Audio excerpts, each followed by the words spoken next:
Hello friends, welcome to ट्विटलेज academy. SAIL OC की trainee Bokaro steel plant का मॉडल क्वेश्चन पेपर सॉल्व करने वाले हैं जो कि मैकेनिकल इंजीनियरिंग से है।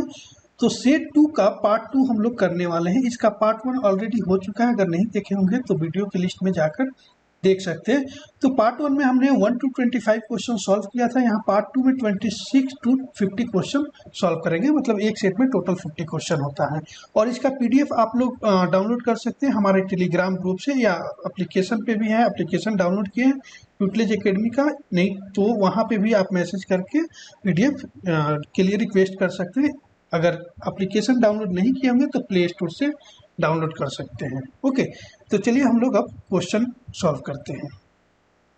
तो चलिए यहाँ से हम लोग क्वेश्चन सॉल्व करेंगे। In a boiler the feed check valve is use to. Boiler में फीड चेक वाल्व का क्या काम होता है? वो फीड ऑफ वाटर को कंट्रोल करता है। तो राइट आंसर हो जाएगा A, control the feed water flow rate. Okay, next question है steam nozzle converts. Steam nozzle जो होता है वो क्या कन्वर्ट करता है? ठीक है, स्टीम से समझ सकते हैं हीट, और नोजल जो है आपको वो प्रेशर बढ़ाता है। ठीक है, यानी काइनेटिक एनर्जी, इतना आपको पता है। तो राइट आंसर हो जाएगा A, heat energy to kinetic energy. Okay, next है what value of dryness fraction in percentage represent the dryness saturated state of vapour. ठीक है, तो ड्राइनेस फ्रैक्शन है, ड्राइनेस फ्रैक्शन इसको x से डिनोट करते हैं। तो x यानी ड्राइनेस फ्रैक्शन इक्वल टू होता है mass of vapour mv upon mass of vapour plus mass of liquid ml। Okay, ये फॉर्मूला होता है। ठीक, mv जो होता है मास ऑफ वेपर होता है, ml जो होता है मास ऑफ लिक्विड होता है। तो सेचुरेटेड वेपर कंडीशन है, सेचुरेटेड वेपर कंडीशन, तो इसमें लिक्विड जो हो तो नहीं होगा, तो मास ऑफ लिक्विड जो होगा वो जीरो हो जाएगा। तो यहाँ पे हम लोग करेंगे mass of vapour upon mass of vapour, ये क्या हो गया, ये जीरो हो गया। तो मास ऑफ वेपर और मास ऑफ वेपर को कट कर देंगे तो बच गया क्या, वन। वन से कट हो जाएगा। ठीक है, वन, तो वन आ गया आंसर। तो ड्राइनेस फ्रैक्शन हमें मिल गया कितना, वन मिल गया, x equal to one. But percentage में इसको वैल्यू चाहिए, और किसी भी वैल्यू को परसेंटेज में लाने के लिए 100 से मल्टीप्लाई करना पड़ता है। तो क्या हो जाएगा, 100%। ठीक है, तो राइट आंसर क्या हो जाएगा, डी, 100%। सिंपल है। नेक्स्ट क्वेश्चन है heat flow from one body to another when they have. Heat कब फ्लो होता है एक बॉडी से दूसरे बॉडी में, जबकि जब टेम्परेचर डिफरेंस होगा तब हीट फ्लो होगा। मान लीजिए किसी बॉडी का टेम्परेचर जो है यहाँ 50 डिग्री सेल्सियस है, और दूसरे बॉडी का टेम्परेचर है 30 डिग्री सेल्सियस है, तो 50 to 30 ऐसे फ्लो होगा। तो टेम्परेचर डिफरेंस के कारण ही हीट फ्लो होता है। तो राइट आंसर हो जाएगा D, difference temperature, different temperature. Next है lead is widely use in. Lead जो होता है पीबी, वो कहाँ पे यूज होता है? स्विच गियर में तो यूज नहीं होगा, ट्रांसफार्मर में भी नहीं यूज होता है, गैल्वेनाइज पाइपर में भी यूज नहीं होता, तो वो स्टोरेज बैटरी में यूज होता है। राइट आंसर हो जाएगा डी। ओके, नेक्स्ट क्वेश्चन की तरफ बढ़ते हैं, जल्दी जल्दी क्वेश्चन करेंगे हम लोग। The performance of grinding wheel depends upon. ठीक है, ग्राइंडिंग व्हील का परफॉर्मेंस किस पे डिपेंड करता है? टाइप ऑफ अब्रेसिव ग्रेन्स, किस टाइप का उसका अब्रेसिव ग्रेन्स है उस पर डिपेंड करेगा। Yes, size of abrasive grains, और उस ग्रेन का साइज क्या है उसके ऊपर भी डिपेंड करेगा। टाइप्स ऑफ बॉन्डिंग, उस मटेरियल, बॉन्डिंग मटेरियल कैसा है ग्राइंडिंग व्हील का, उस पर भी डिपेंड करेगा। राइट आंसर हो जाएगा डी। ओके, नेक्स्ट है 31, a drill considered as a cutting tool having zero rack is known as। वो ड्रिल जिसका रैक जो होता है, रैक एंगल, रैक वो जीरो होता है, उसको बोलते हैं straight fluted drill, straight fluted drill. Okay, ये मेनली यूज कहाँ होता है? Straight fluted drill, it is use in, कहाँ होता है? जब ब्रास मटेरियल को ड्रिल करते हैं तो ड्रिलिंग ब्रास, कॉपर और सॉफ्टवेयर मटेरियल। जो भी सॉफ्ट मटेरियल होगा उसको ड्रिल करने के लिए ये टूल यूज करते हैं, स्ट्रेट फ्लूटेड ड्रिल। और स्ट्रेट फ्लूटेड ड्रिल का रैक एंगल जो होता है, रैक जो होता है वो होता है 0। ओके, नेक्स्ट क्वेश्चन की तरफ बढ़ते हैं। 1 horse power in a metric system is equal to 1 horse power, 1 horse power यानी 1 HP इक्वल टू पूछ रहा किसमें, मैट्रिक सिस्टम में। ओके, तो 1 हॉर्स पावर मैट्रिक सिस्टम में होता है 75 kg मीटर पर सेकेंड। ठीक है, राइट आंसर हो जाएगा ए, 75 kg मीटर पर सेकेंड। और 746 वॉट होता है। ठीक, वॉट को W से भी डिनोट करते हैं। Okay, next question. In order to grind soft material, क्या होगा अगर सॉफ्ट मटेरियल ग्राइंड करने के लिए कोर्स ग्रेन ग्राइंडिंग व्हील का यूज करते हैं, और फाइन ग्रेन ग्राइंडिंग व्हील का यूज कब करते हैं, जब हार्ड मटेरियल को ग्राइंड करना हो। ठीक है, ये क्वेश्चन आता है बार बार। ठीक, नेक्स्ट देखते हैं। The hot chamber die casting method is use to cast.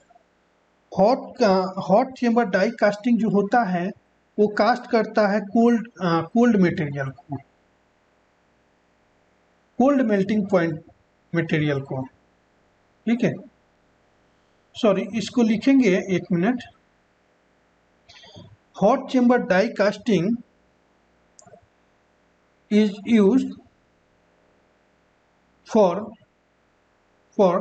Low melting point, low melting point material, ये सही रहेगा। ठीक है, लो मेल्टिंग पॉइंट मटेरियल को कास्ट करने के लिए हॉट चेम्बर डाई कास्टिंग का यूज किया जाता है।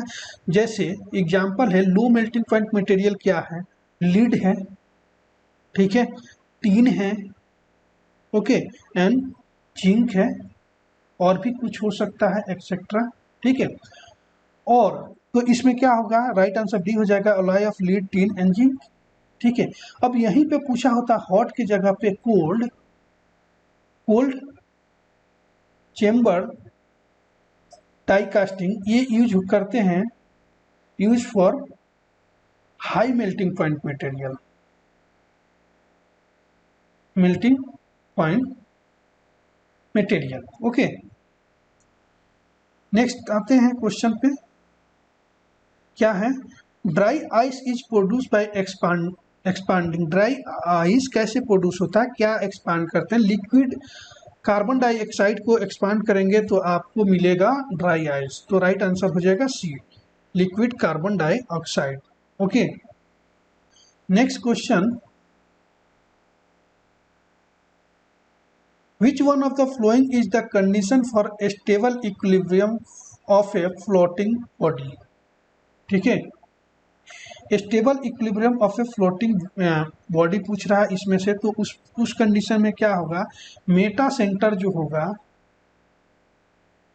मेटा सेंटर वो सेंटर ऑफ ग्रेविटी से ऊपर होगा। सेंटर ऑफ ग्रेविटी से मतलब एक बॉडी है तो यहाँ सेंटर ऑफ ग्रेविटी है, ये बीच में होना चाहिए, खैर यहाँ तो यहाँ मान लीजिए यहाँ सेंटर ऑफ ग्रेविटी, तो मेटा सेंटर उसके ऊपर रहेगा। राइट आंसर हो जाएगा 20, the Meta centre is above the centre of gravity. इस कंडीशन में जो बॉडी होगा, फ्लोटिंग बॉडी, वो इक्विलिब्रियम होगा, ओके, और स्टेबल रहेगा। नेक्स्ट क्वेश्चन देखिए। When is Bernoulli's equation applicable between any two points in a flow field? Bernoulli's equation कब यूज होता है बताएंगे। ठीक है, तो इसका राइट आंसर हो जाएगा, फ्लो जो होना चाहिए स्टडी होना चाहिए, नंबर 1, इनकम्प्रेसिबल होना चाहिए, नंबर 2, इरोटेशनल होना चाहिए, नंबर 3, तभी बर्नौलिस इक्वेशन लगेगा। और चौथा जो है, चौथा वो नॉन विस्कस भी होना चाहिए, नॉन विस्कस होना चाहिए। ओके, तो बर्नौलिस इक्वेशन यहाँ पे अप्लीकेबल रहेगा, याद कर लीजिएगा, मोस्ट इंपॉर्टेंट क्वेश्चन है ये। Next, which one of the following is the characteristic equation of real gas. ठीक है, यहाँ पे थोड़ा सा प्रिंटिंग मिस्टेक है, ऑप्शन का, तो characteristic equation of real gas जो होता है वो होता है P plus A upon V square into V minus B equal to RT। बहुत इंपॉर्टेंट फार्मूला है, बार बार फार्मूला ही पूछा जाता है, इसके ऊपर न्यूमेरिकल नहीं पूछा जाएगा। ओके, तो ये याद कर लीजिएगा आप। ओके, राइट आंसर इसका हो जाएगा ए। नेक्स्ट देखिए, density of water is maximum at. ठीक है, तो आपको पता है डेंसिटी ऑफ वाटर मैक्सिमम कब होता है, maximum at 4 degree Celsius, 4 degree Celsius पे होता है। तो यहाँ 0 डिग्री सेल्सियस है तो ये तो नहीं होगा, और 100 डिग्री सेल्सियस ये भी नहीं होगा। 0 डिग्री केल्विन यहाँ पे दिया है, ठीक है, और यहाँ पे 277 डिग्री केल्विन। तो अब हम केल्विन में इसको कन्वर्ट करके देखते हैं।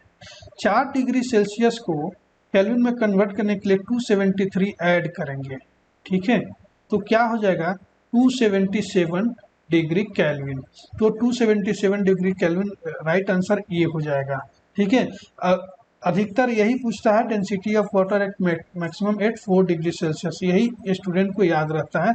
केल्विन में दे दिया, थोड़ा सा कंफ्यूज कर दिया है, पर जिनको पता है कन्वर्जन इसका कैसे कैसे होता है तो उनके लिए तो कुछ नहीं है, 1 सेकेंड भी नहीं लगेगा क्वेश्चन को सॉल्व करने के लिए। ओके, नेक्स्ट क्वेश्चन पे आते हैं। Gear burnishing is a process of, gear burnishing जो है वो सरफेस फिनिशिंग एक प्रोसेस है, राइट आंसर हो जाएगा ये surface finishing. Okay, next question है, in a lapping operation the amount of material is remove is. Lapping operation जो है वो एक सुपर फिनिशिंग ऑपरेशन है, उसमें बहुत कम अमाउंट में मेटल रिमूव होता है जो कि आप देख भी नहीं सकते हैं। ठीक है, पता ही नहीं चलेगा कितना मटेरियल रिमूव होगा, तो उसमें जो मटेरियल रिमूव होता है राइट आंसर हो जाएगा ये 0.005 mm टू 0.01 mm तक होता है। ठीक है, नेक्स्ट क्वेश्चन पे बढ़ते हैं। Which of the following boiler is best suited to meet the fluctuating demand of steam? बताइए, तो ऐसा बॉयलर जो कि बेस्ट सूट करता है कि जो फ्लक्चुएटिंग डिमांड को फुलफिल कर रहा हो, वो होता है लोकोमोटिव बॉयलर। राइट आंसर हो जाएगा लोकोमोटिव बॉयलर्स। ओके, अब आते हैं नेक्स्ट क्वेश्चन पे। Which one of the following statement is correct? Certain minimum number of teeth on the involute pinion is necessary in order to avoid interference। ठीक है, ठीक, तो मिनिमम नंबर ऑफ टीथ जो होता है इन्वॉल्यूट पिनियन में वो जरूरी क्यों होता है, वो जरूरी इसलिए होता है कि ताकि इंटरफ्रेंस को अवॉइड करेगा, एक दूसरे से टकराएगा नहीं, घिसेगा नहीं। तो राइट आंसर हो जाएगा avoid interference. Okay, avoid interference. और minimum number of involute pinion में मिनिमम जो नंबर होता है टीथ का वो 18 होता है, 18। ओके, नेक्स्ट क्वेश्चन देखेंगे। Which of the following terms best describe the frictional force? तो इसमें से ऑप्शन देखिए, फ्रिक्शनल फोर्स को वही डिस्क्राइब करेगा जो कंटेक्ट कर रहा होगा, जब तक कंटेक्ट नहीं होगा तब तक फ्रिक्शन नहीं आएगा। तो राइट आंसर हो जाएगा B, contact force. Okay, next है, in a homogeneous isotropic elastic material the modulus of elasticity E in terms of G and K is equal to। तो इसका ऑप्शन है थोड़ा सा गड़बड़, यहाँ पे प्रिंट हो गया है, इसमें डिवीजन है 9 kg अपन, ये ऐसा डिवीजन है इसमें यहाँ से। ठीक है, इस तरीके से यहाँ। ओके, तो अब देखिए इसका क्या है, इसका एक फार्मूला होता है इस तरह से, बहुत फेमस फार्मूला है 9 kg upon 3k plus g। ठीक, तो राइट आंसर हो जाएगा सी, 9 kg अपॉन है यहाँ पे g प्लस 3k, ये हो जाएगा राइट आंसर। ओके, इसके बाद चलते हैं नेक्स्ट क्वेश्चन पे। Tempering is a process of annealing. ठीक है, तो इसका राइट आंसर क्या हो जाएगा बताइए, martensite at low temperature. Right answer हो जाएगा ये, martensite at low temperature. Okay, next question, projection welding is a, projection welding जो है वो क्या है, मल्टी स्पॉट वेल्डिंग प्रोसेस है। जब ये क्वेश्चन आता है तो एक दूसरा क्वेश्चन ये भी आता है सीम वेल्डिंग का, सीम वेल्डिंग इज अ, और ऑप्शन जो होता है यही होता है, तो इसमें स्टूडेंट कंफ्यूज कर जाते हैं। तो इसका सीम वेल्डिंग का जो ऑप्शन होता है वो होता है कंटिन्यूअस स्पॉट वेल्डिंग, जो होता है वो सीम वेल्डिंग होता है। ठीक, अब दोनों में से एक क्वेश्चन कोई ना कोई आता है और यही सब ऑप्शन रहता है। अब इसमें कंफ्यूज हो जाते हैं स्टूडेंट कि ये होगा या ये होगा, तो इसको थोड़ा सा ध्यान से देखिएगा। ठीक है, प्रोजेक्शन बोलेगा तो मल्टी पॉइंट एम से स्टार्ट हो रहा, तो यहाँ पे लॉजिक आप लगा सकते हैं पी एम। ठीक है, कुछ भी लॉजिक लगा लेना, लॉजिक का क्या है, कोई फिक्स फार्मूला तो है नहीं। सीम वेल्डिंग को है तो कंटिन्यूअस स्पॉट वेल्डिंग होता है, तो एस सी रख लीजिए इसका नाम, यानी सीम जो आएगा एस से तो सी से कंटिन्यूअस स्पॉट वेल्डिंग हो जाएगा। इस लॉजिक से कोई भी आप लॉजिक बना लीजिए और उसको याद रखना है आपको, मेन एम ये होना चाहिए याद कैसे रहेगा। ओके, नेक्स्ट देखते हैं, the piston rod and the cross head in a steam engine are usually connected by means of, बहुत इंपॉर्टेंट क्वेश्चन है, बार बार एग्जाम में आता है। ठीक है, पिस्टन रॉड और क्रॉस हेड जो हो कनेक्ट होता है स्टीम इंजन में, वो होता है कटर ज्वाइंट के थ्रू। राइट आंसर हो जाएगा ए, कटर ज्वाइंट। ओके, अब देखते हैं next question, shear stress in a static fluid is, static fluid में शियर स्ट्रेस जो होता है वो जीरो होता है। राइट आंसर हो जाएगा ऑलवेज जीरो। ओके, तो फ्रेंड्स यहाँ पे हम लोग टोटल 50 क्वेश्चन कर लिए, मतलब 25 क्वेश्चन पार्ट 2 में, तो बहुत कम टाइम में सॉल्व हो गया। इसके पहले जो 25 क्वेश्चन हुआ है पार्ट 1 में, उसमें काफ़ी टाइम लग गया क्योंकि उसमें न्यूमेरिकल्स ज़्यादा थे।